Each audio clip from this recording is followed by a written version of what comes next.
इस बात से तो सब वाकिफ ही होंगे कि भगवान शिव का पहला विवाह दक्ष प्रजापति की पुत्री देवी सती से हुआ था। लेकिन क्या किसी को ये बात पता है कि सती का जन्म कैसे हुआ और कैसे उनके मन में भगवान शिव के प्रति इतना प्रेम उत्पन्न हुआ? तो चलिए आज हम आपको सती के अस्तित्व से जुड़ी इस कहानी के बारे में बताते हैं। पौराणिक कथा के अनुसार दक्ष प्रजापति की सभी पुत्रियां गुणवान थीं, लेकिन फिर भी दक्ष के मन में संतोष नहीं था। वे चाहते थे उनके घर में एक ऐसी पुत्री का जन्म हो जो सर्वशक्ति संपन्न हो। इसी बात को विचार करने हुए उन्होंने पुत्री के लिए तप करना शुरू कर दिया। तप करते करते अधिक दिन बीत गए तो भगवती आद्या ने प्रकट होकर कहा, मैं तुम्हारे तप से प्रसन्न हूँ।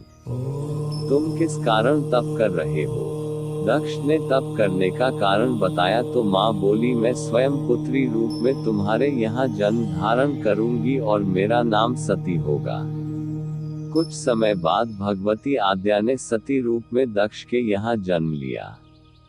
सती दक्ष की सभी पुत्रियों में सबसे अलौकिक थी।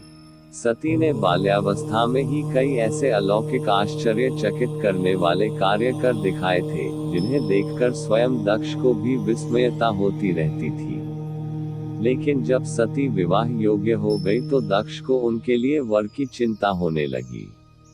उन्होंने ब्रह्मा जी से इस विषय में परामर्श किया। ब्रह्मा जी ने कहा, सती तो आद्या की अवतार है। आद्या आदि शक्ति और शिव आदि पुरुष है, अतः सती के विवाह के लिए शिव ही योग्य और उचित वर है।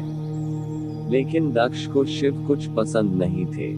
उनका कहना था कि वे हमेशा गले में सांप और शेर की खाल पहने घूमते रहते हैं। लेकिन सती की जिद के कारण उनको मानना पड़ा।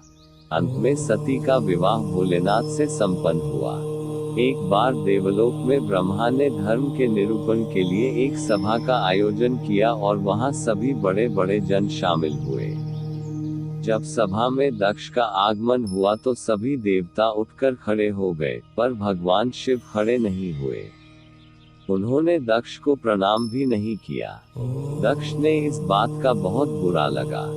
केवल यही नहीं, उनके हृदय में भगवान शिव के प्रति ईर्ष्या की आग जल उठी।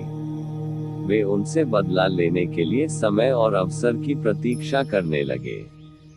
राजा दक्ष ने एक बार यज्ञ का आयोजन किया और सभी को बुलावा भेजा, लेकिन भगवान शिव को नहीं बुलाया। लेकिन माता सती का यज्ञ में जाना और अपनी बहनों से मिलने का बहुत मन हुआ। देवी ने भगवान से वहां जाने की आज्ञा मांगी, किंतु भगवान ने वहां जाने से मना किया कि अभी वहां जाना ठीक नहीं। लेकिन माता नहीं मानी और हठ करती रही। अंत में भगवान ने उन्हें जाने के लिए भेज दिया और साथ में अपना एक गण भी भेजा, जिसका नाम वीरभद्र था। जब सती अपने पीहर पहुंची तो राजा दक्ष ने उनसे उनके पति शिव के बारे में बहुत कटु और अपमानजनक शब्द कहे। लेकिन देवी सती काफी समय तक मौन रही। कुछ समय बाद सती ने यज्ञ मंडप में सभी देवताओं के तो भाग देखे, किंतु भगवान शिव का भाग नहीं देखा। वे भगवान शिव का भाग न देखकर अपने पिता से इसके बारे में पूछा तो दक्ष ने कहा कि मैं तुम्हारे पति शिव को देवता नहीं समझता। वह तो भूतों का स्वामी, नग्न रहने वाला और हड्डियों की माला धारण करने वाला है। वह देवताओं की पंक्ति में बैठने योग्य नहीं है। उसे कौन भाग देगा? इन बातों को सुनकर सती आंखें क्रोध में लाल हो गई और वो कहने लगी कि जो क्षण मात्र में संपूर्ण सृष्टि को नष्ट करने की शक्ति रखते हैं, वे मेरे स्वामी हैं। नारी के लिए उसका पति ही स्वर्ग होता है। जो नारी अपने पति के लिए अपमानजनक शब्दों को सुनती है, उसे नरक में जाना पड़ता है। मैं अब एक क्षण भी जीवित रहना नहीं चाहती। सती अपने कथन को समाप्त करती हुई यज्ञ के कुंड में कूद पड़ी। जलती हुई आहुतियों के साथ उनका शरीर भी जलने लगा। ये सब देखकर वीरभद्र ने क्रोध में आकर दक्ष का मस्तक काटकर फेंक दिया। जब ये बात भगवान शिव के कानों में भी पड़ी तो वे प्रचंड आंधी की भांति कनखल जा पहुंचे। सती के जले हुए शरीर को देखकर भगवान शिव ने अपने आप को भूल गए। सती के प्रेम और उनकी भक्ति ने शंकर के मन को व्याकुल कर दिया। वे सती के प्रेम में खो गए, बेसुध हो गए। भगवान शिव ने सती के जले हुए शरीर को कंधे पर रख लिया। वे सभी दिशाओं में भ्रमण करने लगे।